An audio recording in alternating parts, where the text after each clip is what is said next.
Linda Andros here. Part 2, the second era of globalization in the aftermath of World War II. Thanks for tuning in. Now let's turn to it.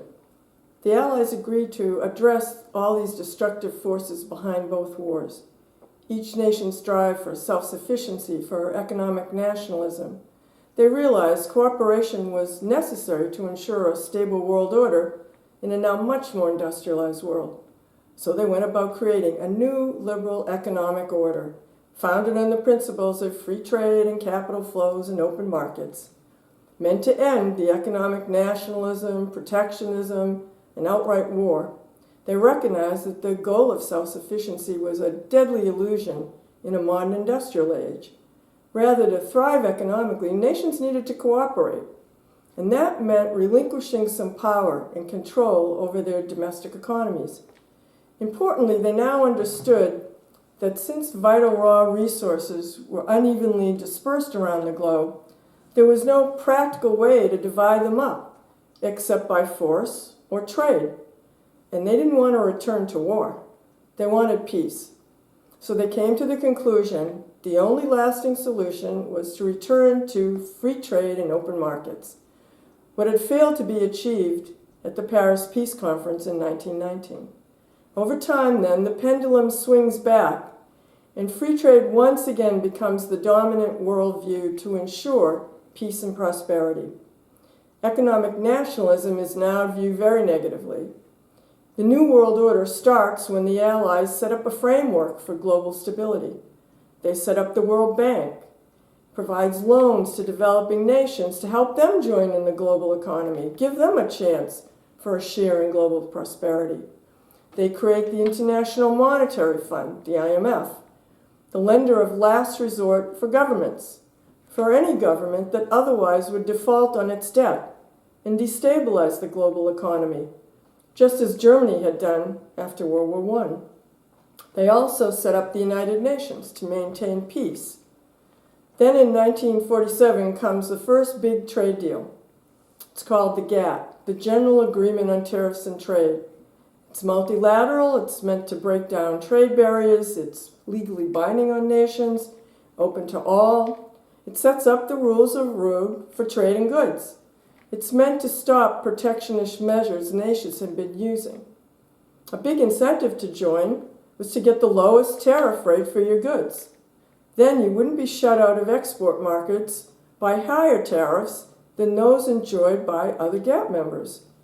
And just on a more geopolitical note, in 1949, the Allies also formed NATO, the North Atlantic Treaty Organization, as a defensive military alliance against the USSR. So they're trying to cooperate in a multilateral way, both politically and economically. And in 1951, some Western European nations formed the European Coal Community, and that's to ensure they get a reliable access for themselves to coal and steel. Again, to avoid fighting over these critical resources, to avoid war. And in 1957, they expanded it, and it became the European Economic Community for the same reason. Integrate economically to avoid war, share resources. And eventually this became the European Union in 1992, with much broader membership and greater integration. Now back to the GATT. Over time, it worked fairly well. Tariffs came down dramatically after negotiations. And the U.S. is the biggest beneficiary through the 50s and 60s. Essentially, there was no foreign competition on the world stage. Everyone's prostrate after the war. So the U.S. is the largest manufacturer, the largest exporter. It has the biggest navy, and it's running large trade surpluses. We're a creditor nation and the biggest oil exporter. We're king of the hill, like Britain in the 1800s in the first era. Prosperity is rising for most Americans. We have the GI Bill. We have the Marshall Plan. The U.S. is selling its goods to Europe. We have rising wages and strong unions who now had a legal right to form as part of FDR's New Deal. So workers are getting a fair share of prosperity generated in this new global economy. The key here is prosperity is being broadly shared in society. It creates a growing middle class, many of us grew up in that time period after World War II. But the bottom line, we're in an economic virtuous cycle. Free trade and globalization were benefiting everyday Americans. And as an aside, this shared prosperity was providing a strong impetus for government policies to help ordinary Americans, like Medicare, and provided the confidence and the energy for us to tackle vexing social problems like civil rights and immigration in the 1960s. After all, we won World War II. We beat the fascists. There remained a strong sense of community, of solidarity. The wealth being generated again by trade was being broadly shared in society. For example, taxes were high on corporations, big corporations. So we were all in it together. The American dream seemed accessible for many and for their children. And of course, it's always easier to give out the fruits of the pie when it's growing and most are getting a decent share. But again, nothing lasts forever. Over time, this virtuous cycle was undermined by the very free trade the U.S. advocated for. Beginning in the 1970s, the U.S. is facing foreign import competition from Europe and Japan, particularly in autos and electronics. We begin losing production and blue-collar jobs, the arsenal of democracy, remember? By the 1980s, this accelerates. Communities were being hollowed out. We saw increasing factory closures and job losses, a reality that continues to this day. Now the U.S. becomes an oil importer. We're now running a trade deficit. We become a debtor nation. We find ourselves in a new global trading world, one of relentless competition brought on by this new liberal economic world order set up after World War II. And now an ever-growing number of new entrants, many of whom are lesser developed countries where wages are low and worker and environmental protections are weak or non-existent. Meanwhile, America is the largest, most open market on the planet. We have very low tariffs, often zero, even for goods we produce here. We have a large middle class with disposable income. We're the market of last resort. Foreign competitors always assured that they have access under the rules. Over time, the U.S. experiences a growing cost to American workers and domestic industries. They're forced to compete against cheap imports, low-wage workers, and unfair trade. Many U.S. companies set up production in less developed countries and export back to the U.S. Easy to do business and much more profit. So how does the U.S. react to this? Well, let's look at three main groups of interest. First, American workers and industries directly harmed by imports use the GATT rules, the trading rules, to impose higher tariffs on imports if they're found to be unfairly traded. Has some positive results. Some jobs saved and some industries survive, albeit diminished, but others don't. Large swaths of domestic industries are just decimated. Consumer electronics, TVs for example, machine tools, lots of textiles. Second, the reaction by the broader corporate world. Well, they want tax breaks. They claim to better compete against foreign goods. They want deregulation. They move against unions. So no more peace in the valley and shared prosperity with workers. And key here are multinational companies, those companies that do business overseas, demand more free trade deals. Deals that will give them ready access to foreign markets. Deals that tear down barriers to their investing in foreign countries, not in America. And they want access there for cheap labor, little to no regulation on business, and low taxes. So no more virtuous economic cycle. We're now in a dog-eat-dog world, what's called the neoliberal economic order, beginning in 1980. Mantras are free trade, deregulation of business, tax cuts for big corporations, and trickle-down economics for everyday Americans. That becomes the dogma. No more sharing the pie from the wealth created by trade and globalization. No more rising incomes for most working Americans, turning back into a winner-take-all economy, just like the first era. Now living in an America where multinationals have no allegiance to a national interest, as in World War II. Rather, they're demanding trade deals to address their unique parochial interests, not necessarily the national interest. Commerce without conscience, with no care to the broader impact on American society. Instead, they fight against sharing the rewards of globalization by demanding tax cuts and the least restraints on business in the U.S. They're hoarding the wealth. Even convinced Congress to give tax breaks for their offshoring of factories and equipment, continuing to this day. And such purely parochial self-interests are what dominate U.S. trade policy going forward. Third, the U.S. government, well, how do they respond?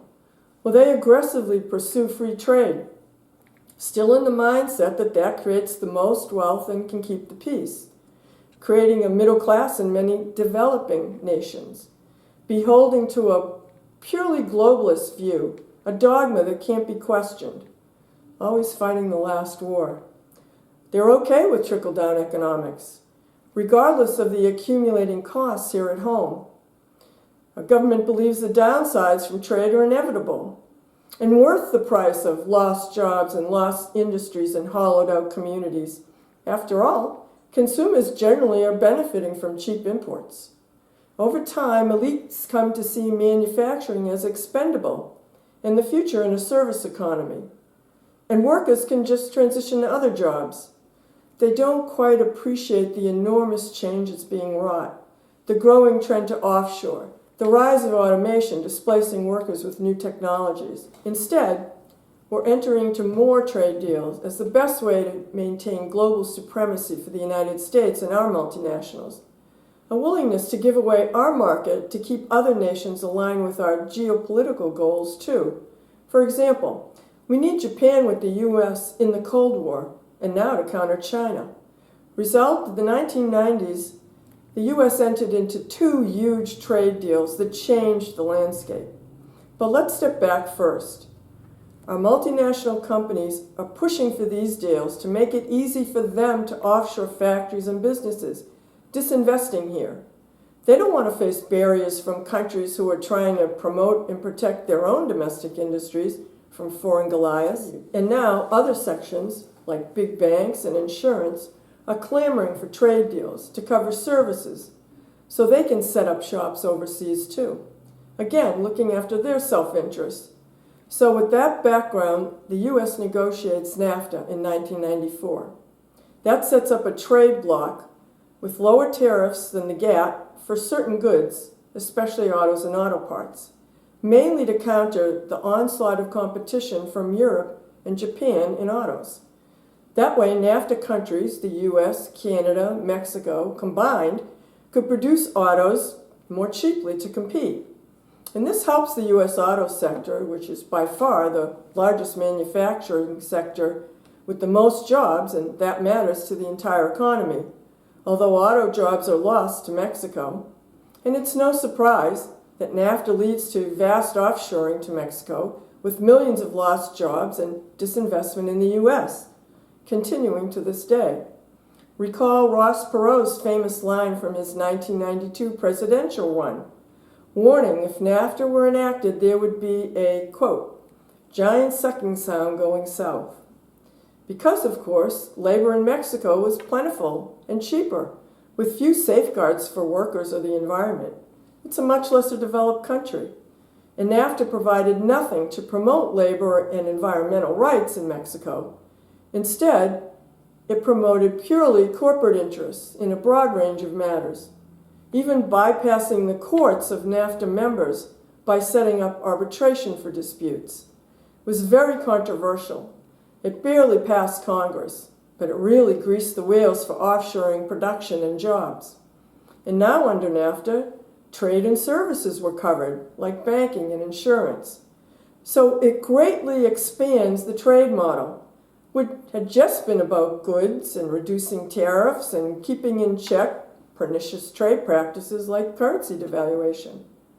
Then in 1995, a year later, after years of negotiation and with NAFTA as a blueprint, GATT members agreed to supersede the GATT with a much broader, all-encompassing deal, really the mother of all trade deals, In fact, it set up an entire organization called the World Trade Organization, or WTO.